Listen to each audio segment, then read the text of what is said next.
distinto de sí mismo. Agradezco, pero tengo conciencia de que lo que me han pedido es algo imposible. Presentar de manera muy sintética la obra de este hombre, cuyas decenas de libros ocupan varios estantes de mi biblioteca, escribe en varias lenguas y ha practicado oficios en varios continentes. Lo mismo ha sido librero que editor y bibliotecario, jurado de premios que director de festivales, crítico que historiador, profesor discreto que conferencista estelar, traductor que autor de antologías, animador de radio, especialista en políticas públicas sobre la lectura. ¿En qué imagen breve fijar a este hombre múltiple y fugaz?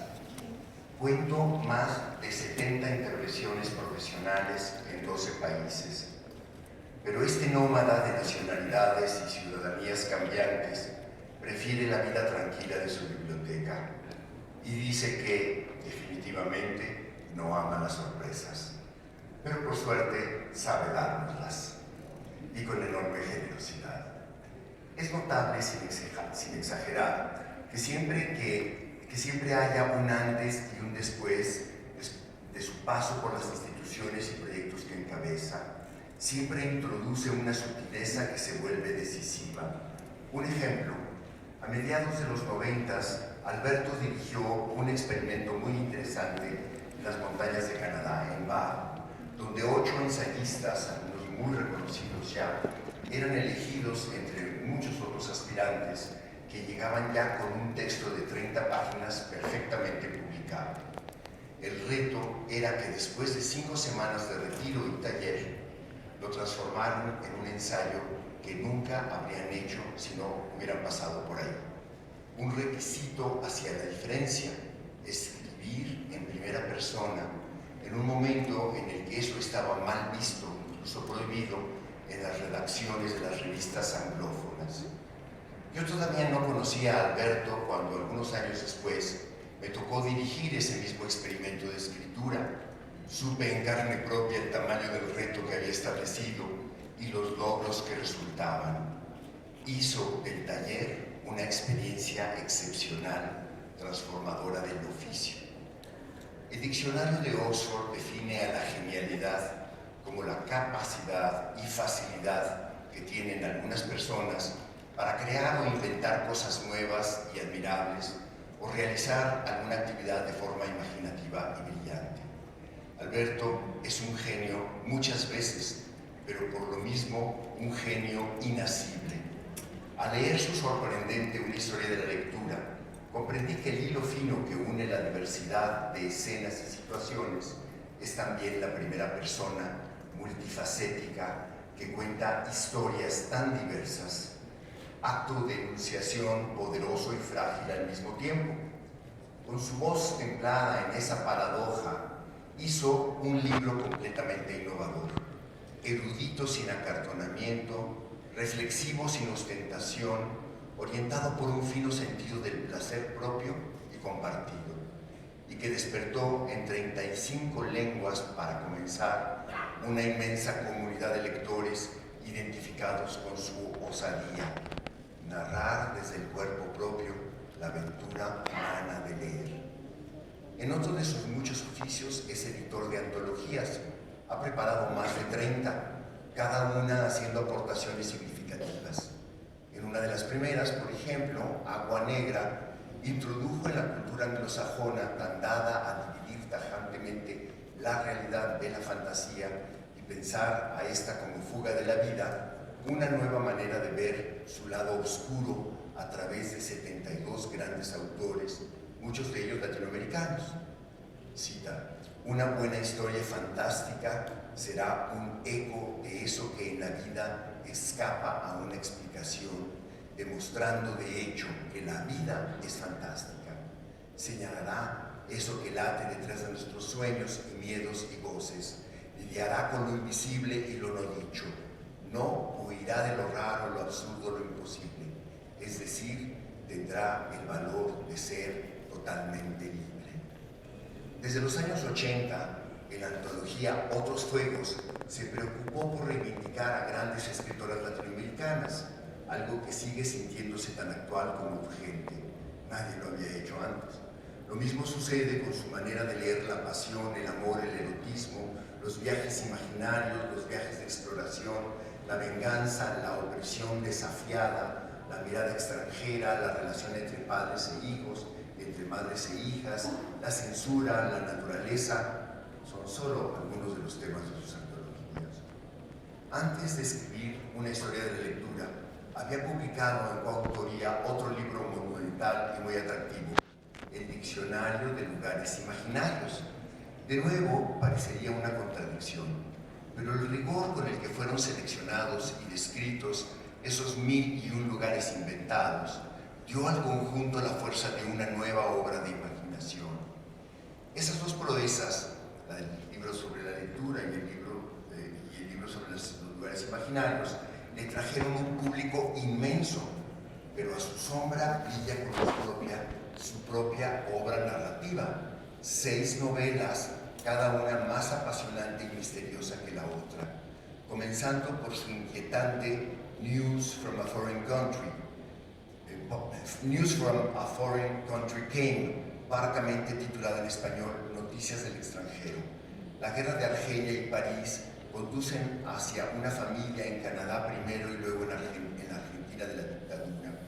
Dolorosa y trágicamente entran las noticias de un mundo violento que había sido puesto aparte. El país extranjero del título es ese universo del poder, las utopías que se vuelven tiranías, la violencia de Estado y el terrorismo.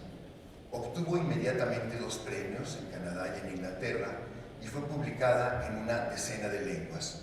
Según Anita Desai, la prestigiosa escritora de la India, Mangel construye su novela como si fuera una flor frágil y bella. Luego deshoja los pétalos con delicadeza y elegancia hasta revelarnos que hay un gusano horrible en su seno. Es un logro magistral. No menos candentes, seductoras y actuales son las historias que nos cuenta en la novela Todos los hombres son mentirosos y En el regreso. El desarraigo, el exilio, la memoria y la lectura de los equívocos de la vida son materia maleable del gran contador de historias que es Alberto, explorador de los poderes de la imaginación frente a los abusos del poder.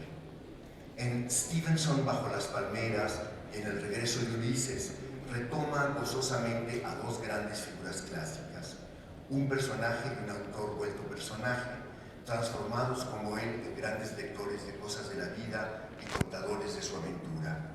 Su novela erótica El amante extremadamente puntilloso es una irónica y certera reflexión narrativa sobre la fotografía y el voyerismo, y se emparenta con su otra gran historia de la lectura, Leyendo imágenes.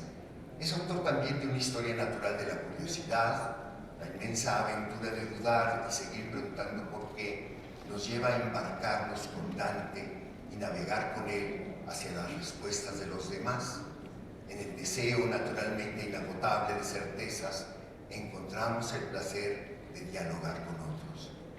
La curiosidad lectora renueva el hambre de comprender y Alberto hace uno de los muchos retratos posibles de sí mismo, leyendo una y otra vez lo suficiente para ser hoy el autor de más de 20 libros de ensayos, una inmensa red de lecturas donde la palabra y la vida se entretejen, mostrando el sentido de la naturaleza humana.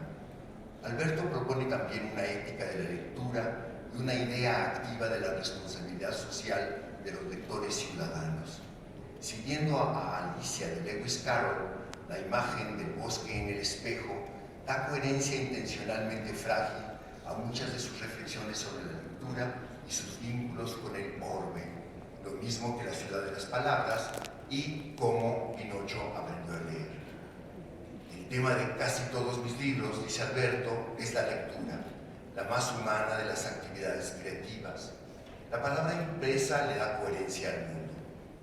Por eso, en esas inmensas aventuras que son la biblioteca de noche y mientras embalo mi biblioteca, los libros son a la vez una imagen de quien los colecciona y cuida, pero también una imagen cartográfica del universo. Su extenso despliegue de ensayos agudos y relatos sugerentes, donde él, leyendo, es finalmente el tema central de sus textos, lo vuelve un Montaigne contemporáneo, pero con un mayor índice de lúcida locura y una mayor fugacidad.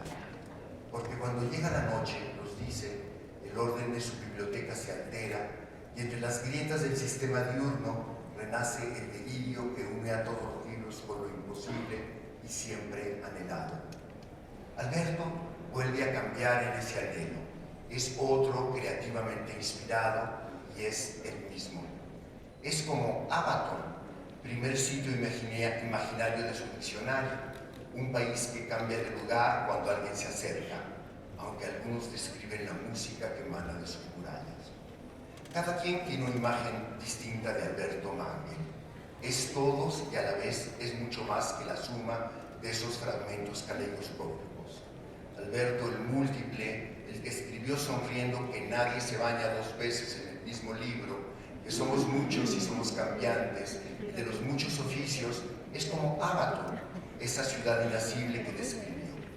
Pero su genialidad fugaz ha encontrado una lámpara mágica que la contiene, la protege y cuando es necesario la libera. Esa lámpara es el libro. El genio de Mangel se aparece ante nosotros cuando uno frota 3 veces un libro, sobre todo uno de los suyos, pero también cada uno de los libros que él nos ha enseñado a leer y a amar de otra manera. Con él aprendemos que un gran bibliófilo no es tan solo quien ama los libros, sino quien apasionadamente los hace amarlos. Muchas gracias.